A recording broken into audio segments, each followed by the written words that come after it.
Ang turo tungkol sa pagkagalit. Matthew 5 verse 21 to 26. Narinig ninyo na noong unay iniutos sa mga tao, huwag kang papatay.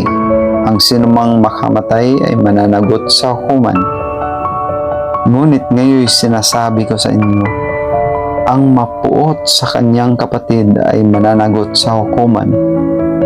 Ang humamak sa kanyang kapatid ay mananagot sa Sanhedrin. At sino mang magsabi sa kanyang kapatid, ulol ka, ay mapasaapoy ng impyerno. Kaya't kung naghahandog ka sa Diyos at maalala mo na may sama ng loob sa iyo ang kapatid mo, iwan mo muna ang iyong handog sa harap ng gambana at makipagsundo ka sa Kanya.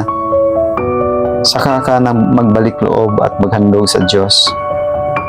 Kung may magsakdal laban sa inyo sa hukuman, makipag-ayos ka sa Kanyang habang may panahon bago Kanya iharap sa hukom. At kung hindi bibigay Kanya sa hukom, na magbibigay naman sa iyo sa tanod, at ikaw ay mabibilanggo. Sinasabi ko sa iyo, hindi ka makakalabas doon hanggat hindi mo nababayaran ang kahuli-hulihang kusin. Amen.